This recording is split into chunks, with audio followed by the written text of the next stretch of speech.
Welcome to the reflective session about lessons from World War I. 100 years after Europe descended into brutal and destructive war, there is still armed conflict happening on the continent. Are there still lessons to be learned from the Great War for today's decision makers? We encourage you to debate on this issue.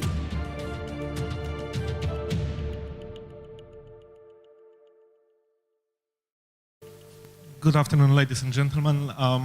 This is the last session, but I hope it's not least. Let me introduce the speakers. Professor Norman Davies, the most famous Polish historian in Europe.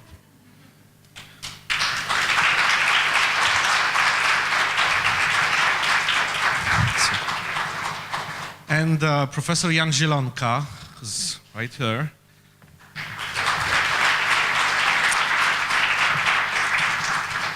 And let me encourage you to ask questions. If you have any question, just wave your hand and I'll see you. And that way we will talk about what you want to discuss, not what I want to discuss. And let me start immediately with Professor Zielonka, whose book made a lot of noise in Poland in the last few weeks. Professor Zielonka thinks basically that the European Union, idea of European Union is over and we should move to something else. And we did have this discussion last week, so let me ask you again, why? Why do you want to dismantle the European Union? Well, I would like the European Union to function properly. But for this, it would have to reform itself substantially, and it's obviously unable to do that. I even suggested in my book how it can do this. You know, it can delegate powers to regulatory agencies, reduce the center, and basically put a lot of steam out of its back. But it is unable to do this. It is unable to do this because there is a very tight agreement between 28 states to run it together, and they are gatekeepers. They are not willing to allow the other actors to play the game. But if we proceed the way, and his last sentence I'm going to say on this, if we are going to proceed as we have done over the last 5 or 10 years, we will end up with Mrs. Le Pen running France, Mr. Wilders running Holland, True Finns running their country, and so on and so on, and Mr. Farage running Great Britain. We cannot afford this. We basically need to find a new way to work together, and not only for economic benefit, but also for peace and stability on this continent. Because we've seen that Mr. Putin is basically not taking us very seriously. Majority of Poles still support European Union, and they want Poland to be in the EU. Do they see something different from you, or do we see something different from you?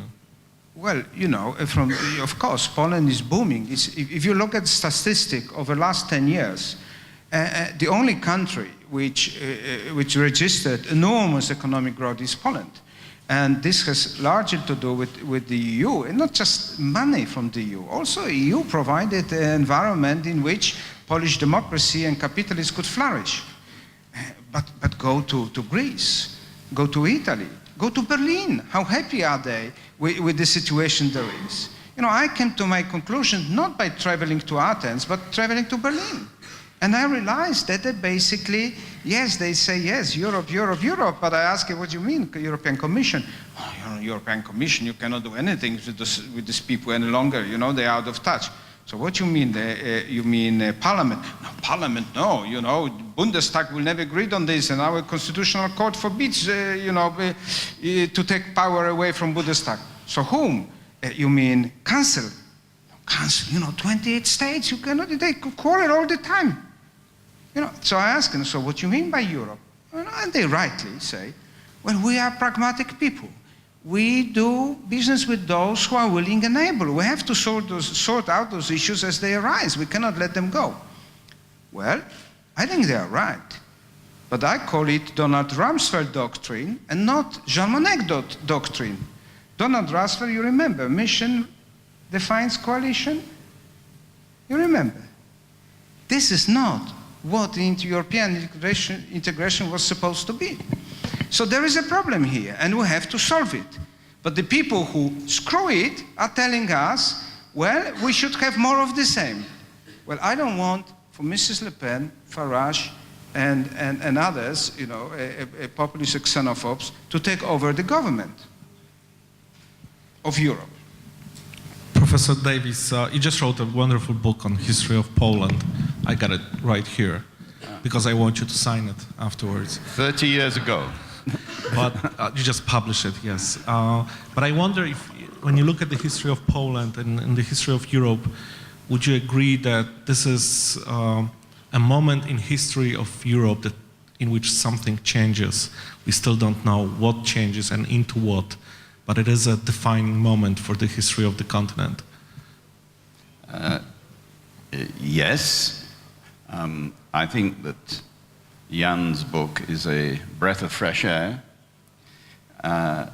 and it's especially welcome because it comes from a thinker who is essentially pro-European. I find this quite a relief. I have seen problems growing in Europe, the impasse in Europe getting stronger, and not having an idea of how it might be solved. I think we have been quite used to demands for reform coming from people who actually want to abolish the European Union altogether. And Jan has mentioned some of them.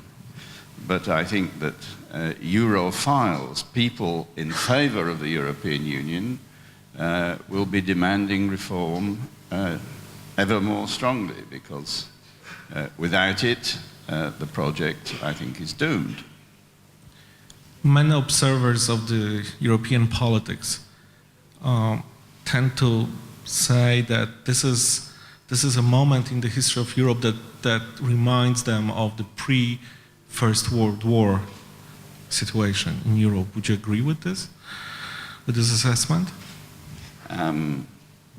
No, I don't think history ever repeats itself exactly. I don't think we're in a very similar position to the years before 1914. But one thing is, I think, similar. Europe has enjoyed a long period of peace. It's been a very tense peace. There's been a Cold War.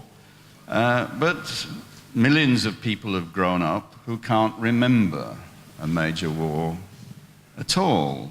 And of course, the forgetting about war breeds complacency.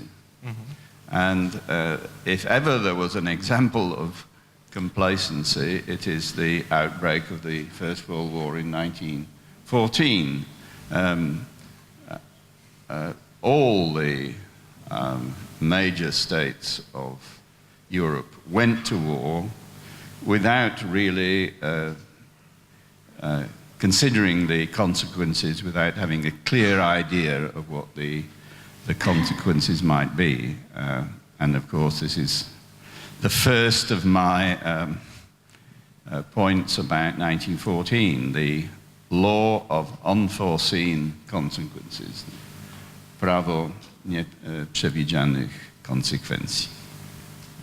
Professor Zielonka, this is something that I didn't think about last week when we met. So, do you think this is the right moment for having a discussion about dismembering the European Union at such a critical moment for the continent? It's not for me to dismember it. It's not for me.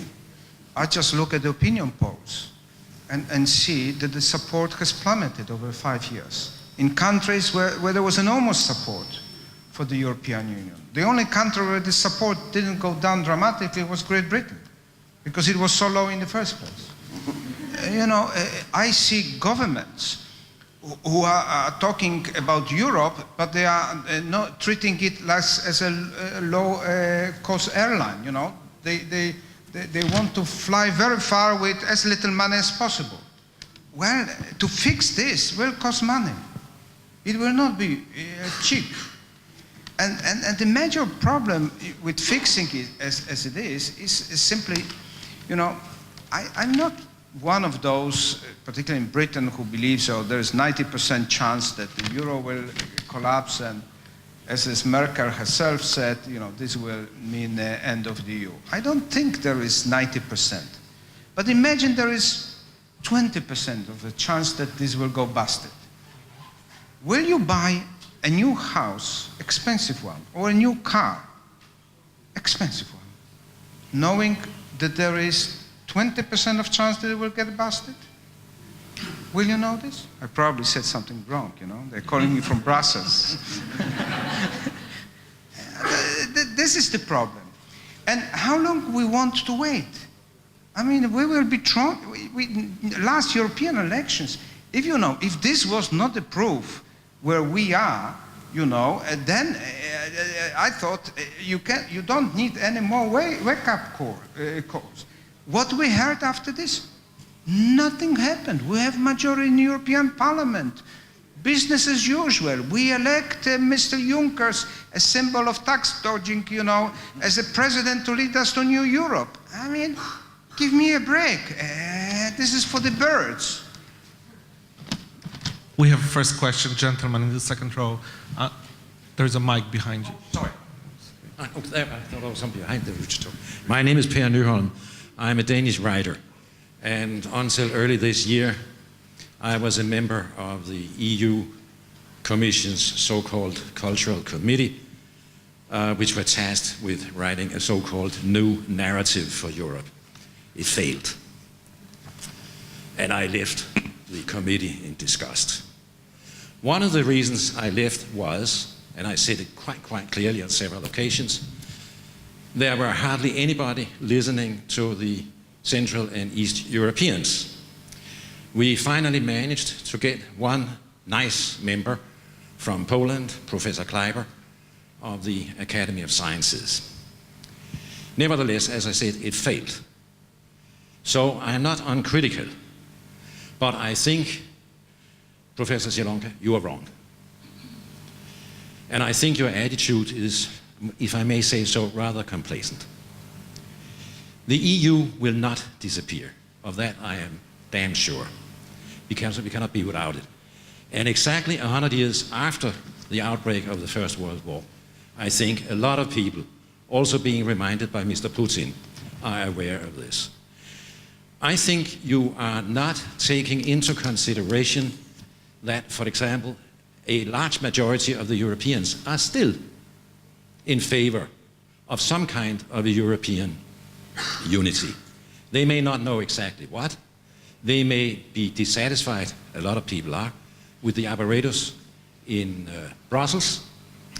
But even now, there are attempts in Brussels to think. But beyond that, we have maintained, not as Professor Davies said, peace for a very long time in Europe. We have maintained peace in Western Europe. In the East, there has been much less peace, including in the Balkans. A lot of people can see the advantages of the present Europe. The recent election, I'm a journalist myself, was sort of the reason for almost extremist comments in the press. As a matter of fact, the forces inside, the forces in the European Parliament who are in favor of continuing the EU, though they have different ideas about how it should be done, are in a vast majority, a majority that hardly any prime minister in Europe could dream of. People are maybe, they will feel, but I think less so with the time, that they don't really know what is happening. But they are not against Europe as such. They know that they can travel freely. They know that there is an internal market which is producing a lot of goods for everybody. There are many other advantages. I'm speaking quite a lot to young people in Denmark. The other day we had another session and I held up a blue European passport. In a group of 50 youngsters, there were 5 who were not sure they want to have it. The rest wanted a blue European pass. Let Professor Zielonka I will answer. finish now in 10 seconds. What I'm talking about here is, I think we have to do, I'm included in that generation, with pessimists. But we here may also have lost, so to say, the feeling of what is happening on the ground. I would recommend all of us to be a little bit more alert to younger people. I don't think they are against Europe at all. Thank you very much. Thank you. But you obviously didn't listen to me carefully, because I never said we should give up Europe. I said those who are for Europe should get a better deal than the current EU, which is dysfunctional. This is what I said. I said it works. You say it doesn't. But this is where we disagree. I think, as a matter of fact, it works on a lot of points, including the fact that I can now come to Poland, which after 75 I couldn't do for 10 years. I was a declared look. here. Now I do not even need to take out my passport. Could I say, I'd like to support my colleague. He and what I said are spoken from a pro-European point of view. We're not talking about doing away with Europe. We're doing about rescuing Europe. Is that not the right word, Jan? Rescuing Europe? It's about rescuing Europe. It's about rescuing Europe. It's about reinventing European integration project. Because if we proceed the way we have done it, indeed, countries will leave the EU, populists will win elections even more than now, and then it will be too late to change the course.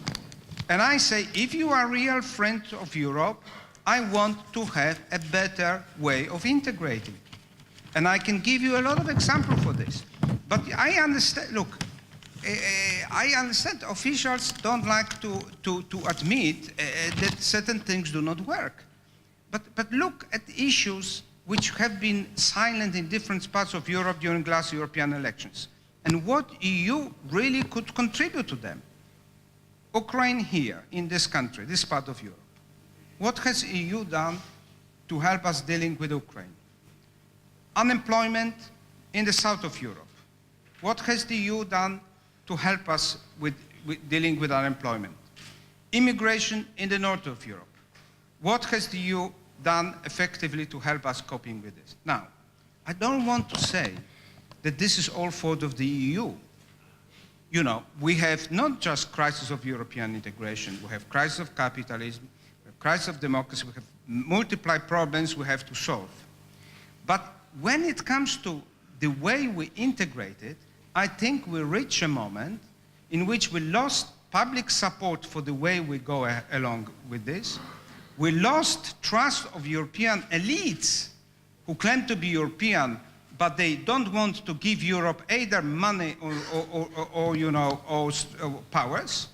And we clearly have a crisis of our imagination because what is on the table to reform the current union? Give me a fundamental reform which is on the table to reform the union. So we have next comment from the gentleman in the first row. Thank you. Let's keep the comments short, please. So, yes, I will just raise one question. My name is Sobor. I'm from the Czech Republic. The only person who was so brave, who was against integration and presented the real program was Charles de Gaulle. It was Fouché Plan 1 and Fouché Plan 2. So that's why I am strictly against everyone who is still repeating we need to transform Europe, we need to transform European Union, and not to present the way how to do that. That's one problem. The second problem is in the people. It's not the problem of institutions. And now I'll go to my question. So I am strictly disappointed with the new Commission, because from the European elections we receive very strong signal, as you have mentioned, Mr. Professor, something has happened. And we establish and set up the new Commission like nothing has happened. We perceive the Commission from the today perspective, but we have to perceive the Commission from the perspective 2019.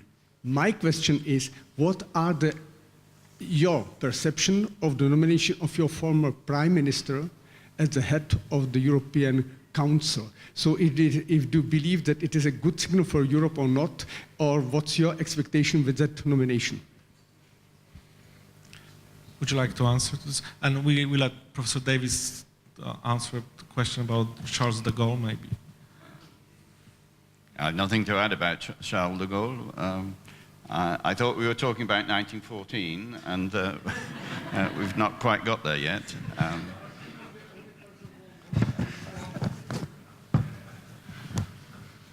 Professor Zielonka, would you like to answer? Well, I wish Mr. Tusk well. It is his personal success, and it is a recognition of a country he led for many years. Having said that, it will not be very easy for the reasons I described, but also because of his personal background. He is not such a, insider of corridors of Brussels as Mr. Juncker, so it would be difficult to assert himself vis-à-vis Mr. Juncker. He doesn't have this natural talent and a lot of experience in endless building coalitions as Mr. Van Rompuy, who came from different sort of political culture. Mr. Tusk was rather rough with those who disagreed with him, he in Poland, and there he would have to constantly build bridges between different groups. And even if his language skills will improve very quickly, of course, he doesn't have,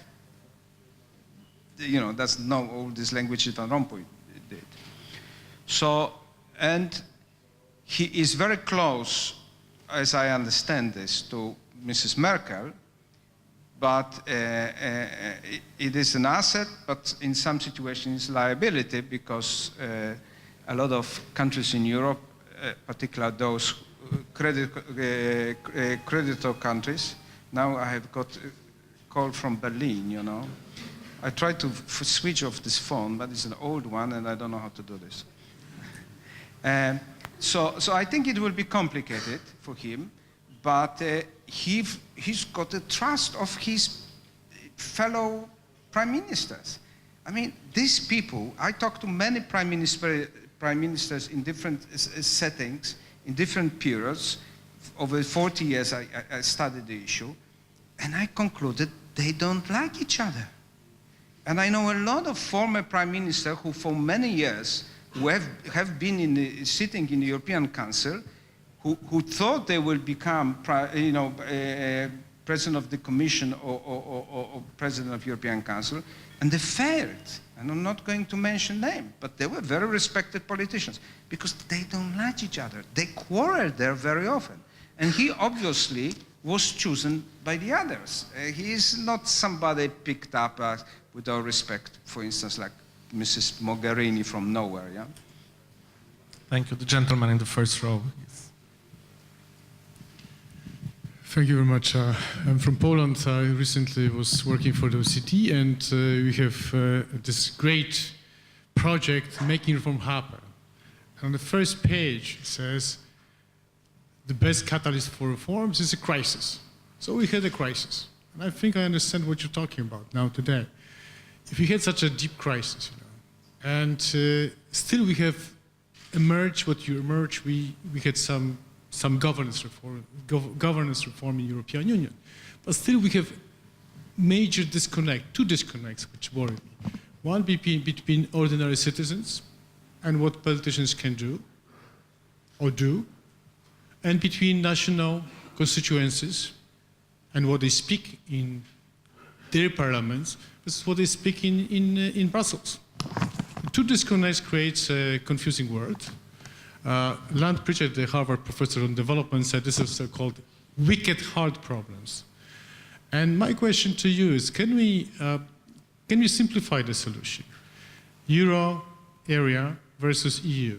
Because some politicians, some political parties say, well, let's dismantle or decompose the euro area, and let's, for the sake of saving the European Union, the internal market. Isn't it a better perspective on that? Is it simplifying the discussion? Because I'm thinking that often we confuse what we think about EU versus what we think about the euro area. In Poland, the support for the euro area dropped from about 60% to about 30%, but didn't drop for the European Union. So this distinction is quite crucial because the institutional problems are within the governance of the euro area. Thank you. Thank you. Let's go straight to the gentleman in the second row. My name is Prof. Zielonka. I'm a coordinator of Polish Industrial Lobby, but I will be speak in Polish language.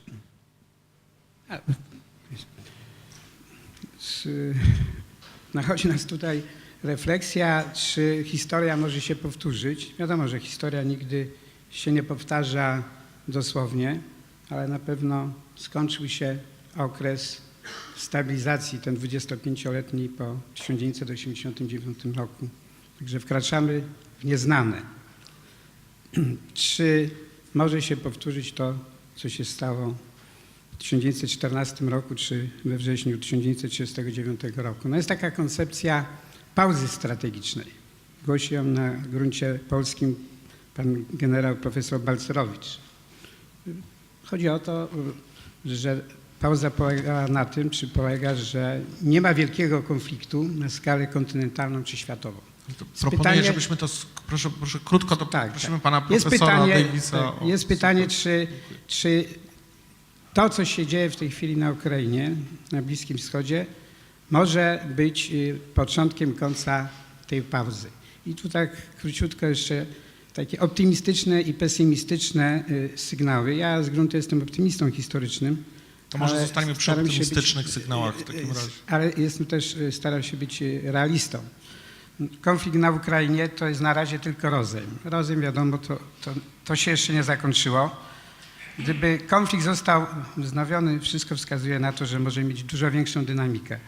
A wojny to mają do siebie, że nabierają dynamiki i działa mechanizm eskalacji. To jest ten czynnik pesymistyczny. Ja przypomnę, że wojna wietnamska na początku w tej wojnie uczestniczyło kilkuset doradców amerykańskich. Na końcu było 500 000 żołnierzy amerykańskich. Druga sprawa to jest rola sił, które mogą być zainteresowane większym konfliktem. Mianowicie, ja już kończę. Rola kompleksów wojskowo-przemysłowych. Bo historia konfliktów zbrojnych jest długa, wie pan. Nie, ale ja to skończę. Wiadomo, że te kompleksy w okresie zimnej wojny odgrywały dużą rolę. Pytanie, czy nadal mogą dojść do głosu nie tylko w Rosji, ale także bardzo potężny jest kompleks wojskowo-przemysłowy w Stanach Zjednoczonych, przed czym przestrzegał prezydent David Eisenhower. I ostatnia sprawa ekonomiczna. I to jest pesymizm, mianowicie niestety w mojej ocenie, a nasze polskie lobby przemysłowe opracowało na ten temat 2 raporty, globalny kryzys finansowo-gospodarczy się nie skończył. On został tylko zażegnany. Strukturalne przyczyny nie zostały zlikwidowane. Jest teza, że II wojna światowa była wynikiem nierozwiązanego tego wielkiego Przepraszam pana kryzysu bardzo, ale to już w naprawdę, latach bo mamy historię świata już się zrobiła. To wrócę jeszcze bardzo. później do tego. Professor Davies, let me ask you about the comparison being made to 1914. And you said, I know you said at the beginning that you don't see the comparison between the situation now in Europe to 1914. But what would you say are differences, and maybe there are some similarities between 1914 and today? Well, you'd need a 3-hour lecture you'd need a 3-hour lecture to list the differences between 1914 and today. The whole world has changed. All the players are quite different. the major players in 1914 were great imperial colonial powers. They've gone. I was born in the biggest empire in the world, and it's gone up in smoke. The way that international politics is conducted is completely changed. In 1914, it was the habit of great powers, a small group of them, to talk among themselves and tell everybody else what the results were. I've just been in Tehran, incidentally, and managed to get in the Russian embassy where the big three met in 1943. The Polish army was in Tehran in 1943, but the big three didn't, of course, invite any Polish representative into the conference to discuss Polish matters. So the differences are as long as your arm. The one thing that never changes is human nature. This is a constant. We can talk about reforming the European Union, but not, I think, about reforming human nature. Mistakes are made because of faults of, I mentioned complacency, arrogance, ignorance, and so on. But if I could stick with 1914, I thought that was going to be the focus of our remarks. One thing about Europe today is that differences are not settled violently. It was still acceptable in 1914 for countries to go to war, as I say, without realizing what the consequences might be. And one of the great consequences, one of the great lessons of 1914 is that violence breeds violence. The two most violent movements of modern European history, fascism and communism, were both produced by the First World War. It was the war which created a climate in which they could thrive. It's also true of individuals. If you ask, where did the savage character of Adolf Hitler come from, the answer is his experiences in the First World War, where only by a miracle did he survive being killed, unlike most of his comrades. So the differences are very great, but there are some constants, and human nature is one of them. Thank you. Mr. Michta. Thank you very much. Andrew Michta, CSIS. I would like to go to 1914, if I may, because I think this is incredibly important today. And we have Norman and Jan, we've got an eminent historian and a professor of politics who can hopefully answer a question that I've been struggling with for quite some time. On the earlier panel, I said, why is it that while we see the trends, while we see the Russian invasion in Ukraine, we hear all the voices condemning Ukrainian invasion, arguing for censuring Mr. Putin, we have sanctions and the whole shebang. And yet, the trends on military spending in Europe are what they are. Europeans are continuing to disarm. The average GDP percentage for defense over the past 4 years, as I said, has gone down from 2.3 to 1.5. Every time somebody mentions the M word, which is military assistance, it's as if I broke wind in the room, people are running away. And I'm not trying to be flippant about it, but I want to go to 1914 and ask, what has happened since 1914 to how the Europeans increasingly look at the United States? Are we looking at a sort of strategic dependence that has developed in terms of European security, that up until 1914, Europe, this heart, the pinnacle of the international system, we had a Eurocentric system at the time. As you mentioned, you were born in the largest empire in the world. Europe used to be the heart of all of it. It became a prize in great power competition after World War II, and it endured under this American umbrella. I would submit to you the European unification project would not have occurred without the transatlantic security umbrella the way it has. We are now at a moment where what Colin Gray used to call another bloody century is at our doorsteps. We're looking at the use of hard power. The Europeans seem to verbally recognize it, and yet there is something in the gut that says, no, we can't do it. Is Europe, like what the neoconservatives in my country used to say, so postmodern and so out of it when it comes to hard power, that they're simply unable to function, that they will live in the world of nice croissants, good roads, but have nothing to offer to these hard power challenges and keep looking to the Americans? Because if that's the case, then we have a huge problem.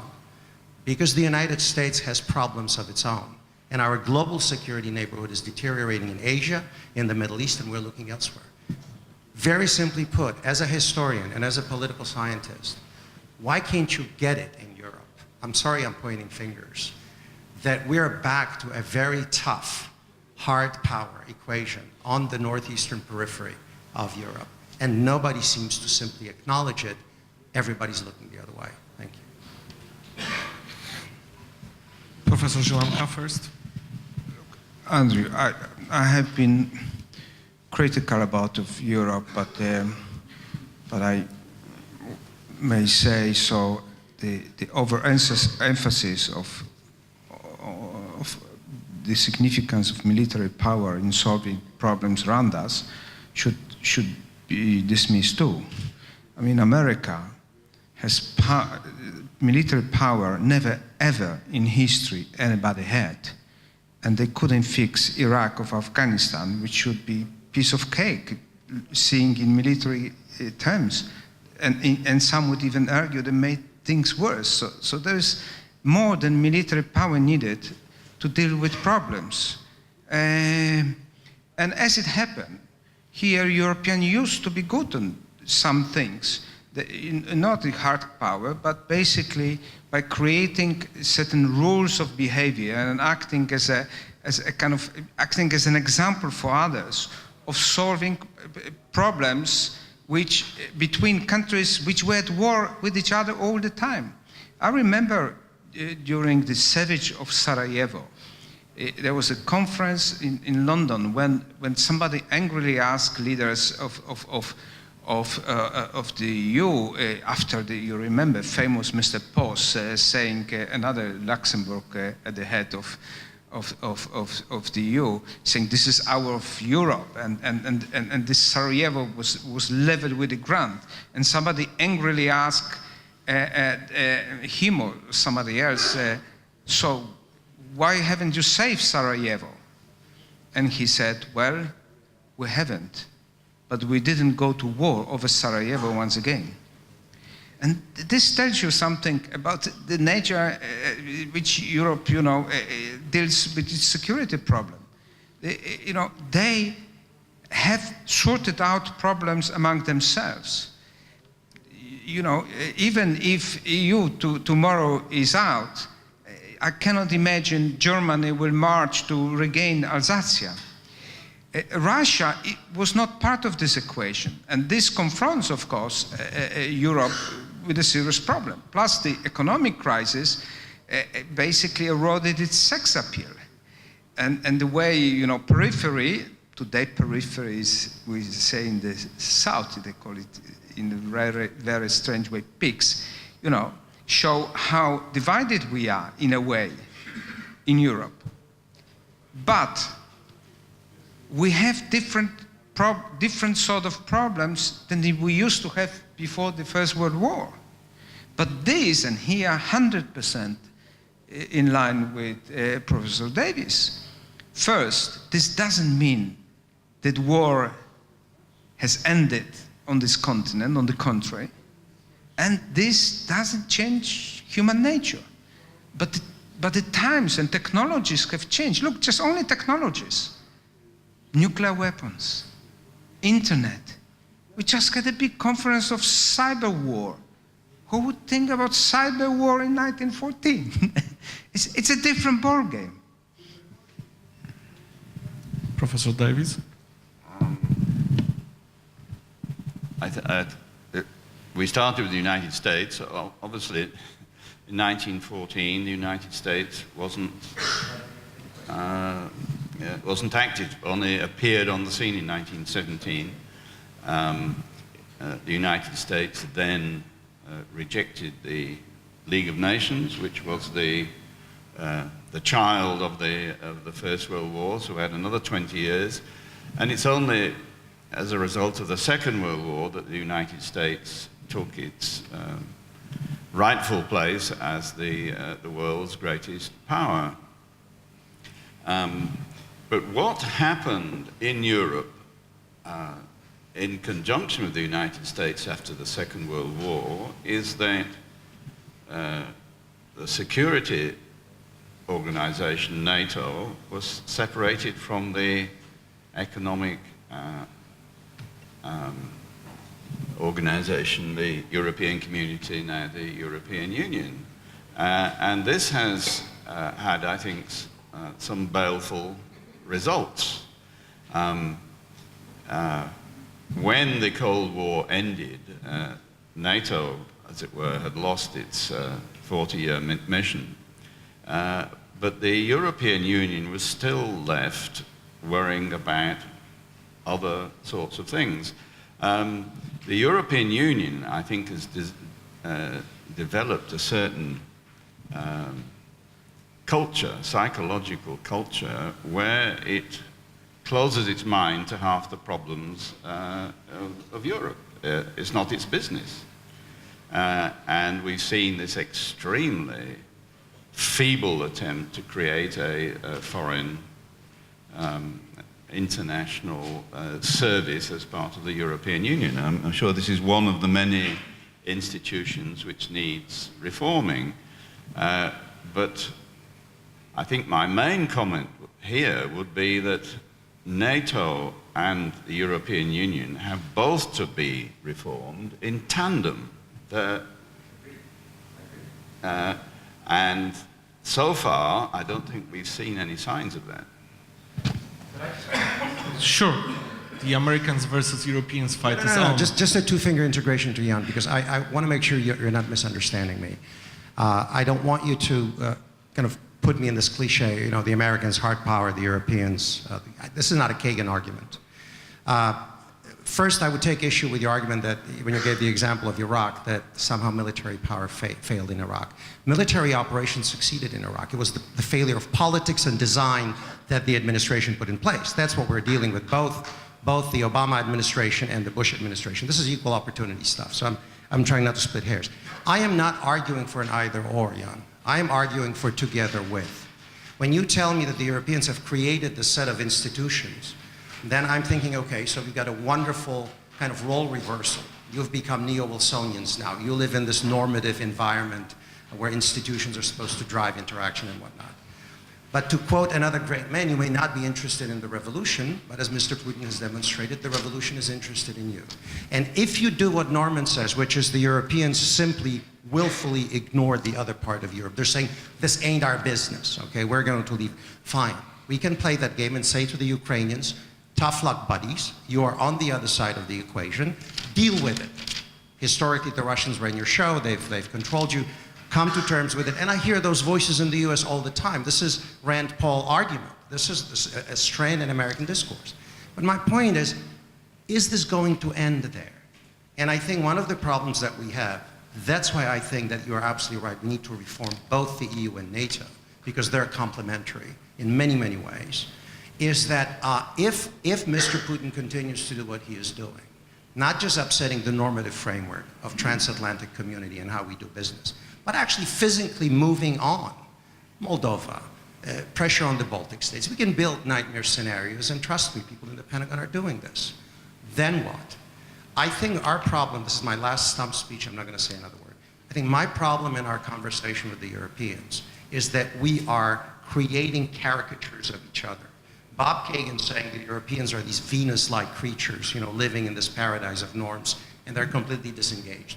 And you, in return, telling us we just had this military hammer walk all over the world, and every nail we see, you know, it's a nail when we use this hammer. But if you don't have a hammer, you may pretend there are no nails. My point is that statecraft involves both hard power and these normative issues, and Europe has checked out. We are deficient on the statecraft, I grant you that. We have over-relied on military power, true. That's Andy Bacevich's argument. But I would submit to you that it's time for the Europeans to wake up and recognize that unless they craft a mechanism to respond with hard power to something that's an outright invasion, especially if it threatens a member of the European community or NATO, then what's left of the European project? Andrew, I agree with many of the things you said, particularly Iraq or so. There's absolutely no disagreement here. But there is one fundamental disagreement. America is a state. Europe is not a state and probably will not. EU is an organization led by states. And I see here colleagues from Spain, for instance, and I don't want to speak for them. But you know, they have unemployment, 70% of young people are out of job. They have serious debt problems. The social services are failing. Yes, they understand the Ukraine problem, but they have to make a choice. And you can go from country to country, and they have, and how much understanding of Spanish situations with migrants from the Mediterranean or Italian situation is in Poland here. And Poles who everybody agree are so pro-Europeans, but when there was environmental discussion, all parties gave mandate to Mrs.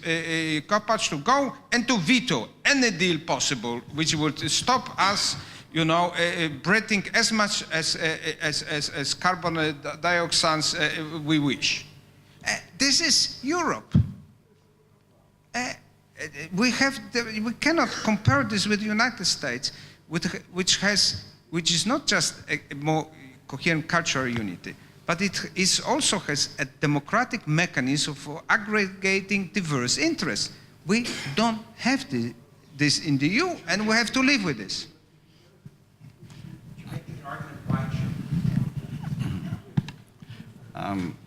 I shall say something unpopular. I think we should move a vote of thanks to Vladimir Putin. Not for what he's doing, but for the effect he's having, namely raising questions that have been shelved for all too long. I talked about human nature. One aspect of human nature is inertia. If there's no reason to do anything, people will do nothing. And raising the specter of a dangerous future actually pushes people to think and hopefully to do something.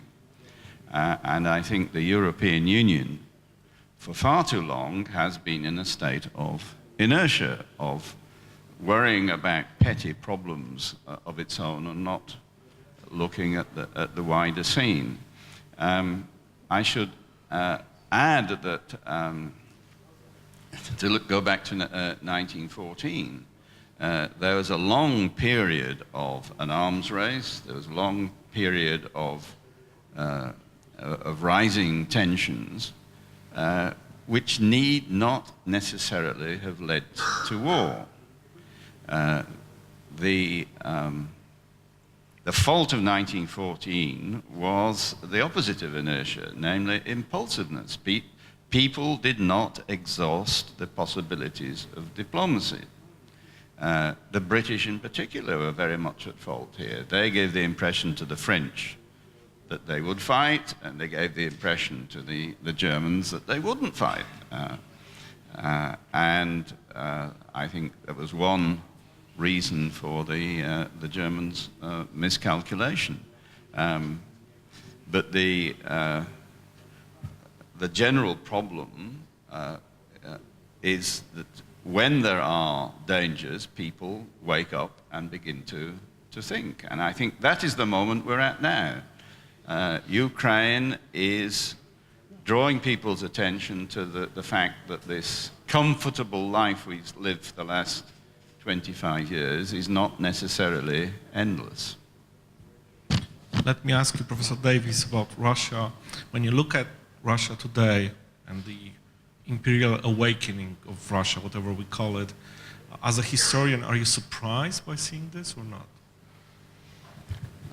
No, I'm not surprised. I'm surprised that it hasn't taken greater proportions. In the same way, I was extraordinarily surprised that the Soviet Union, the largest country in the world, with the biggest nuclear arsenal and the biggest police forces and one of the biggest armies and so on, could just go up in smoke without anybody trying to defend it. This is hard to conceive. Well, they did try. There was a putsch in Moscow in well, I they can got drunk. Very well understand why Vladimir Putin is rather unhappy about all that. His job or his organization was there to defend the Soviet Union, and they didn't lift a finger. So I think they have a certain bad conscience about all of that. But if we'd have been having a conference 25 years ago, could the Soviet Union fall apart without major military conflicts? I think the answer would have been no. What we are seeing in Georgia and the Caucasus, Ukraine, we saw in Chechnya, are very minor local conflicts, which are much less than what you might have expected. And I think they're manageable. I think there's a big danger of exaggerating the project of Vladimir Putin. I think he's dealing with a much weakened Russia, or Russia whose economic prospects are not what they might be. And he's a showman. In a way, he's putting on a show for his nationalistic supporters in Russia. Can you imagine, he went to Australia last week and he took the Russian fleet with him. Now, does that mean he's going to bombard Sydney? Of course it's not. He's just built a fleet in the Caspian Sea. And when he visits Baku, he takes a battleship with him. Does that mean he's going to invade Azerbaijan? No, it's a theater, and I think we should understand, as it were, the limits of theater, and don't regard everything as a prelude to a declaration of war. He's adopted a very strange but fairly effective tactic, as it were, of making war without war, of pretending he isn't doing it, of taking all the insignia off the Russian army soldiers that go into Ukraine and giving them orders to tell the world that they got lost in Ukraine. Well, let's not exaggerate this. This is not a major demonstration of Russian force. He's staging a local adventure, and we should try and make sure it doesn't succeed. But this isn't Russia going to war in a big way.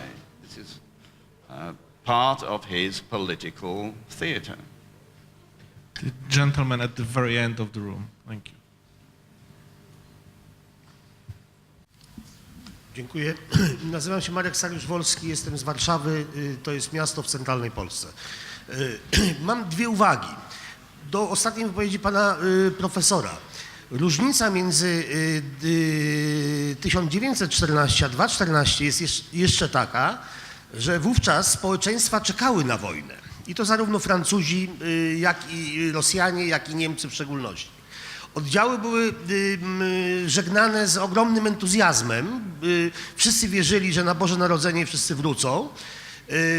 Nawet w Warszawa żegnała rosyjskie wojska udające się w kierunku Żyradrowa i Łodzi kwiatami, co też może dziwić z dzisiejszej perspektywy. Popularna była w Europie myśl wówczas, że wojna przyniesie oczyszczenie. Nie dopowiadano jednak, z czego to ma być oczyszczenie i jakiego rodzaju. Różnica druga jest taka, że nie mamy dwóch wielkich mocarstw w centrum Europy. Mam na myśli Austro-Węgry i Cesarstwo Pruskie, niemieckie. W miejsce tego mamy kilka krajów narodowych na południu i mamy Republikę Federalną, która jest najbardziej pacyfistycznym państwem obecnie w Europie i w historii Niemiec chyba. Żeby zmusić Niemców na jakąś wyprawę wojenną, wiecie doskonale panowie, jak długo trzeba się namęczyć, a i tak mówią, pojedziemy, ale nie będziemy strzelać. Raz w Afganistanie jeden pułkownik niemiecki wystrzelił niestety w cysternę z benzyną, to skończyło się 200 ofiarami i na tym poprzestano. Natomiast co do Unii Europejskiej, do pana profesora Jana, zgadzam się z panem całkowicie, że są różne perspektywy na pogląd na integrację europejską. Nasza perspektywa jest ta wschodząca. No, myśmy bardzo skorzystali, jesteśmy bardzo z tego zadowoleni, jesteśmy jednak entuzjastycznie nastawieni. Natomiast nie bardzo nie wiem, jako że jestem za reformą tej instytucji, natomiast nie wyobrażam sobie początku tej reformy. No, z całą pewnością nie weźmie się za to Komisja Europejska czy Rada Unii Europejskiej, bo one już się brały i jak to się kończyło wiemy. Natomiast warto pamiętać, że ta Unia Europejska, my mówimy jako całość, ona się składa z wielu elementów. Jak pamiętamy, zaczęło się od węgla i stali, prawda? To się skończyło wspólnym rynkiem. Mamy Frontex, czyli strefę Schengen i tutaj ja bym się z tego nie wycofywał, bo chyba nikt nie chce przywracać granice wewnętrzne granice w Unii. Ale mamy także politykę rolną, na którą idą ogromne pieniądze i potem rosną góry masła, mięsa po to tylko, żeby nie dopuszczać zewnętrznych rynków. To dajmy odpowiedzieć może naszym panelistom. Już ostatnie słowo tylko. I mamy wreszcie coś dziwnego, co się nazywa służbą zewnętrzną, czyli dyplomacją Unii, gdzie ja sobie nie wyobrażam także, żeby Unia Europejska jako 28 krajów mogła mieć jedną politykę międzynarodową. Dziękuję. Fortunately, it doesn't have one foreign policy, and the external service doesn't exist at all, so apart from the positions, obviously. Professor Zielonka, would you like to answer? I want to open discussion about change, discussion which is closed, because people either say if you want change, you want, of course, to kill Europe, or people say, oh, it's not a good time to talk about change. I say, if it is not good time now, when? And I have a proposal which basically says, break monopoly of states on integration, go functional rather than territorial line, so you don't, for instance, abolish Schengen, but make it again independent and not under central government, you know. All these agencies should be, functional agencies should be independent. They have more than 40 of them. They could be given more resources, more powers. It could be done, but it will not be done. I agree with you. And of course, decentralize and devolve powers. But I don't want to say that that I have monopoly for truth. Come and give me another option. What I have problem with, in view of developments, is to hear there's no plan B. I want to hear plan B. Now, one sentence on Russia, because I actually want to come to rescue to Norman Davies. You see, Russia is a problem, but Russia is not the Soviet Union. It doesn't have its power or doesn't have its ideological clout. Had Ukraine been governed in a better way over the recent years, we probably wouldn't have a lot of problems we had, and we can discuss why it has not been governed. But this is not all our fault, so to speak, yeah? It's not all our fault that we didn't beef up defenses, that there are some problems in Ukraine today. Equally, it's not like Putin is immune to all the problems which we are all facing, right? he made a laugh at resolutions of external service or European Parliament. But he has to be confronted with independent bloggers and social networks, even in Russia, which he tries to control.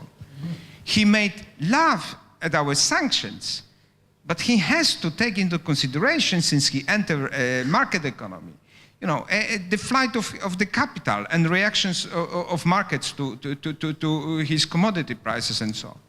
So it's not like this that Putin has all the cards in his hands.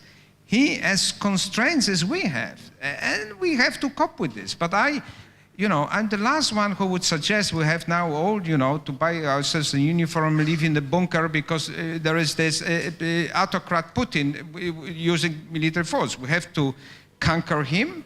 But I believe the more we make Europe and Atlantic Alliance stronger and our society more happy with our own governments and the leadership we are giving them, the direction we go, the more difficult for Putin it will be to do business every day.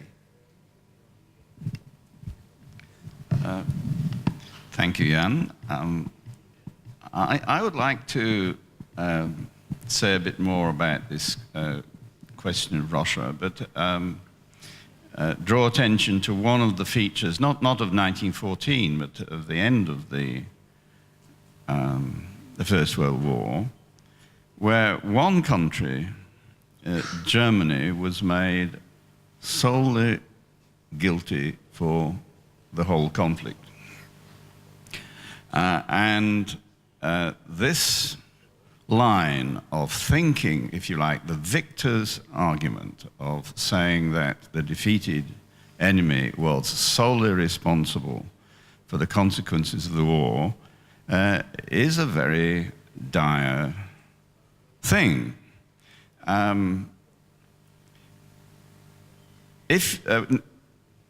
This year, because it's a centenary, dozens of books have been published about the First World War, 3 in particular. And 2 of the leading 3 books both continue the traditional, comfortable line of blaming Germany for the outbreak of the war. But I would like to invite people to think that there was not just one state responsible. I think in a way all of them were. But one of the states that definitely was Russia. I don't know whether any people have seen or can remember a map of the future Europe published by the Russian Foreign Ministry in September 1914, i.e. less than a month after the beginning of hostilities. This showed a picture of the future Europe where there would be a Poland, but a Poland dependent on the Russian Empire. But the really interesting thing about it is that it invented the Oder-Neisse line. The Foreign Office of the Russian Empire invented the solution that Stalin took up after 1945 of driving Germany far to the west, establishing a Poland, a subservient Poland, up to the Oder-Neisse line, and of course, in the process, abolishing East Prussia. Now, if you had been a German in 1914, I think there were very good reasons to be very fearful of Russia. Russia, in the 19th century, had been the most expansive country of all. I once calculated it expanded at the rate of 55,000 square miles a year, which is an awful lot. The Russian, Russia wasn't a democracy. Russia wasn't well-intentioned to its neighbors.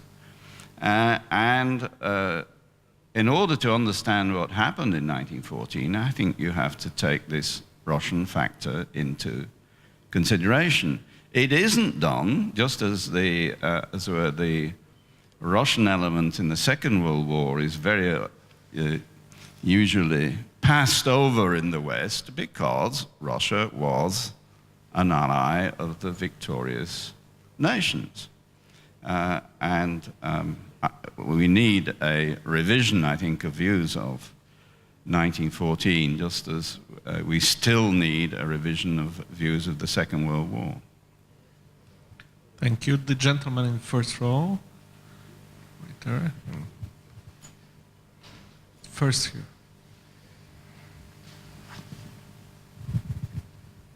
Thank you. Padraig Francis, Embassy of Ireland. I'd just like to draw a parallel and ask a question between 1914 and today. In 1914, for most of the major European powers, there was hardly any mass memory of war. For France and Germany, it had been almost 45 years since they went to war. For the Austro-Hungarian Empire, the last major war, 1866.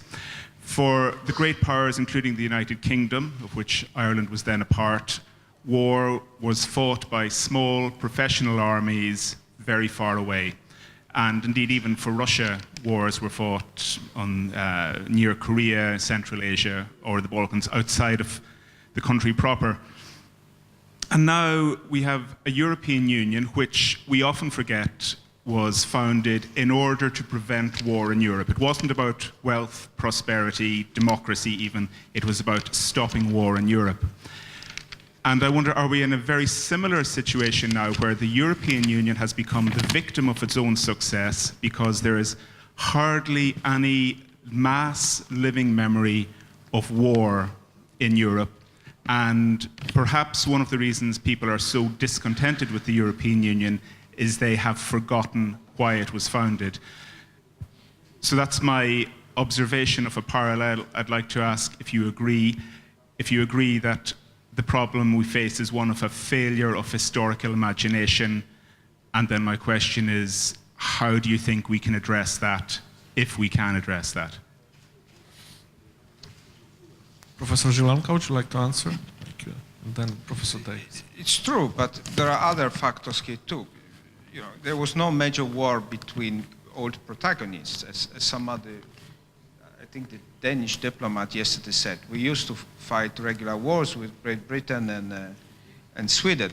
We don't do it any longer. My city, Florence, used to go to war with Siena and Arezzo on a regular basis. They don't do it any longer.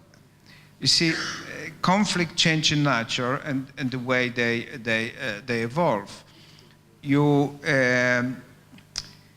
But it's probably misleading that we didn't have war in Europe. Think about the Balkan wars. They were all on our eyes, evolving. What has happened, though, is that, with mediatization of political life and communication, the virtual world sometimes is kind of replacing real world. So our historical memory is being blurred. You can, if you don't like atrocities on TV from Syria or Bosnia, you just switch and watch Rambo. I'm just simplifying things, but you see, we can, in this mediatic world, people got historical amnesia. They cannot distinguish between Rambo and the real blood people dying. And what is even worse, and this is the right moment to pass to Norman, is that they don't want even to teach history any longer or to learn history any longer. My wife is modern historian, and her school said to her and her colleagues, could you please in your courses just do a little bit away with history, and particular war? There's, if you teach European modern history, to get away with tighter courses on war and all these topics on literature on war and in history. Could you do something else, something, you know? This is the world we are living in. And yes, in this sense, there is a historical amnesia, but it's not that we had shortage of wars and victims, even in Europe. Think about, as we speak, in Ukraine. But also think about the North Africa and the Middle East, because here in this country we not often talk about North Africa, Middle East. But if you are in the Southern Europe, you have to understand this is the problem. Go to Lampedusa and to see all these refugees trying to escape terrible situations in their countries. Professor Davies? Yes, well, thank you very much. I agree entirely with your observation. I think that the desire to make war impossible through economic means, i.e. that the first thing was the iron and steel community, to prevent France and Germany producing war materials that could be used against others. This was probably the strongest motive behind the European movement. And we certainly have lost the failure of historical imagination. I think what you said, excellent phrase, and education is a great deal to answer for it. In England, not incidentally in Scotland, but in England, history is no longer a compulsory subject in schools. There are thousands of young children being brought up who've never read a history book, who've never, because they're told that whatever, computers are important or economics or whatever. But history as a subject has seen a serious decline in its prestige.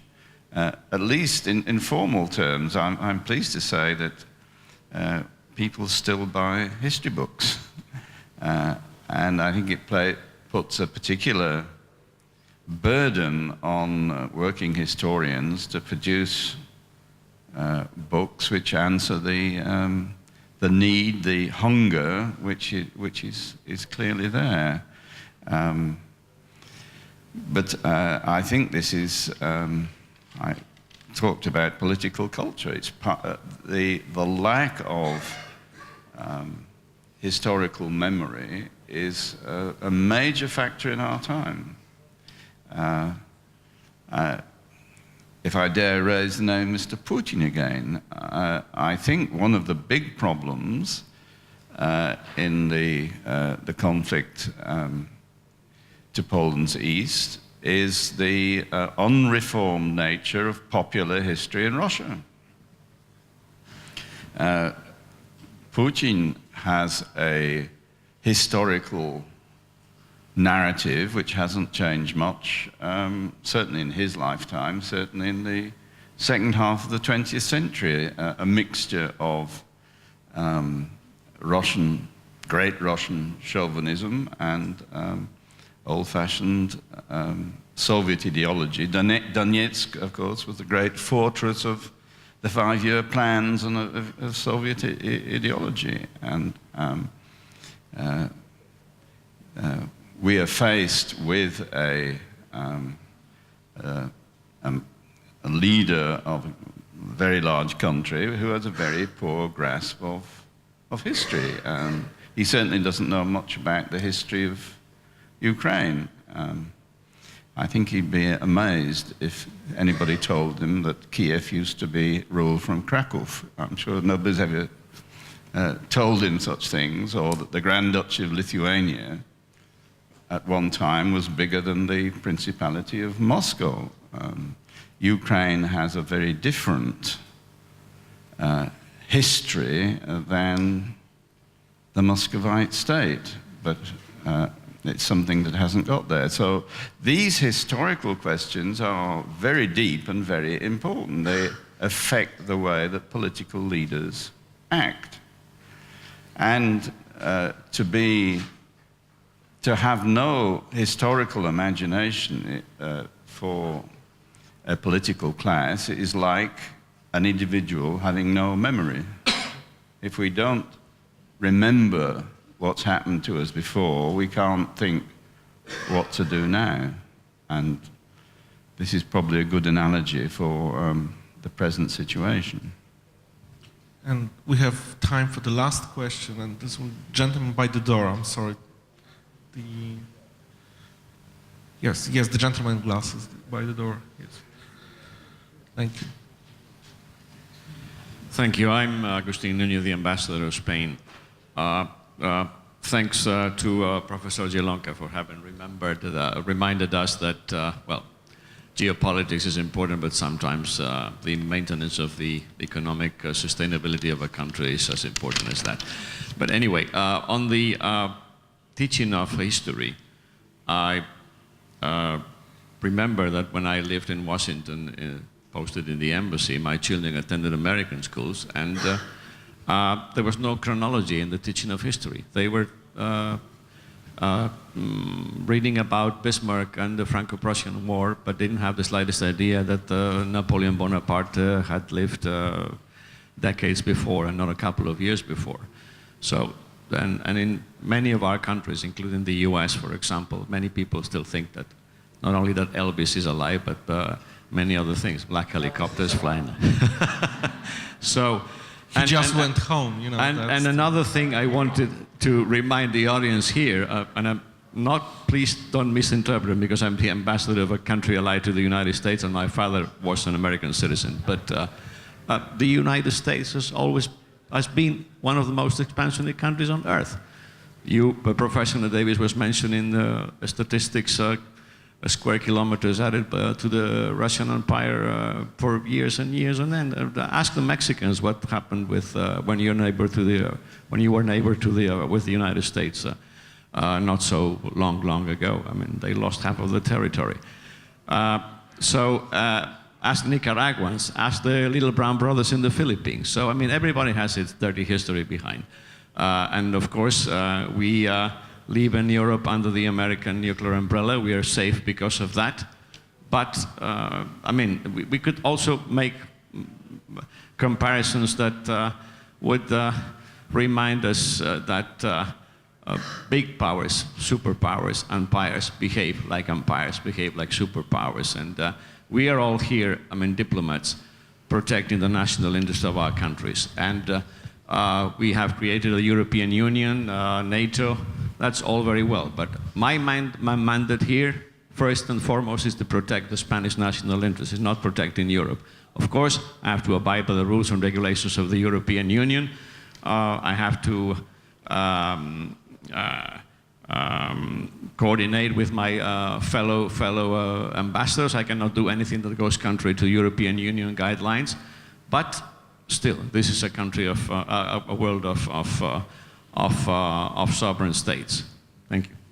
Thank you. Would you like to comment on this? Go ahead, because this is your last chance. My last chance. Well, I wasn't going to comment on that, but I have one comment. I'd like to drag us back to 1914, which we, and since we're in Poland, to say something very briefly about Poland and 1914. I had a list of things to talk about in 1914, and this is one point which I hadn't got to. And it's about accidental benefits of war. If you like, connected with the question of unforeseen consequences. In 1914, there was no prospect of Poland becoming an independent nation. But as it were, thanks to the conflict of between the three partitioning empires, Polish independence appeared on a plate. The only person to correctly foresee the progress of the First World War was Joseph Pilsudski, who gave a lecture in Paris in December 1913, correctly predicting how it would happen. But of course, his legions didn't win Polish independence. His legions were locked up, and Polish independence arrived as an accidental benefit.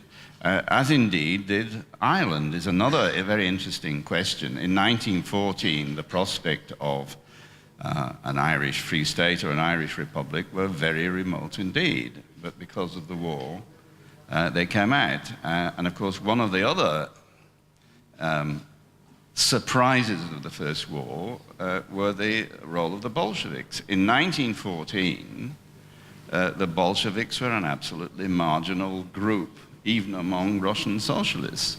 But because of the war, because of the cunning maneuver by German intelligence, which put Lenin in a train and sent him into Petersburg, the Bolsheviks suddenly become much more influential than they had been, and overthrow, of course, not the Tsar, but they overthrow the people who'd overthrown the Tsar.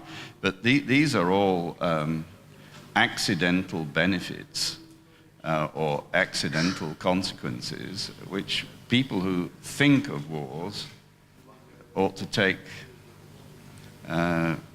care, because all sorts of things happen when you go to war, many of which you can't see coming beforehand.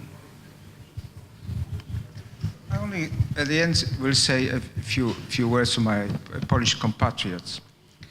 Look, I'm very proud to be born in this country which is booming in Europe so much. But I have two pieces of recommendation. The first, if you want to be good European, remember there is a good weather and bad weather.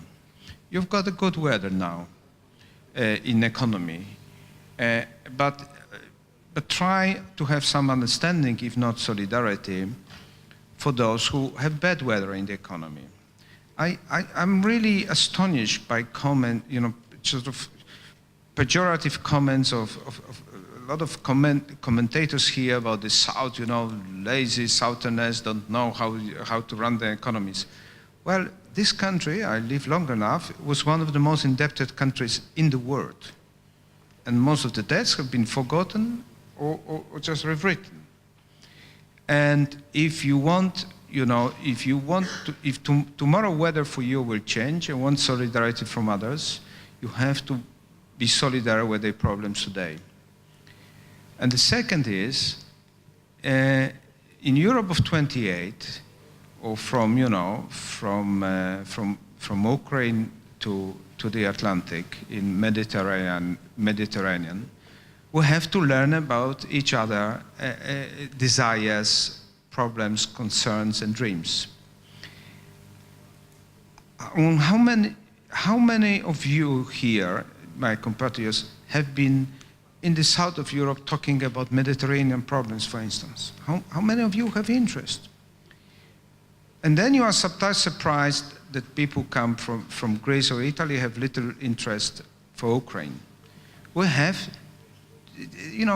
cooperation in Europe, it's not a one-way street.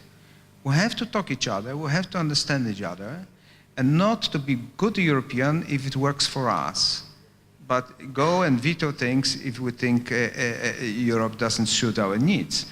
This is where it starts. It's not with the governments, with our own willingness to learn about problems of the others. And this is where basically the key to our success is. But maybe also explanations why we often fail. Professor Zielonka, Professor Davies, thank you so much. Thank you for all the questions.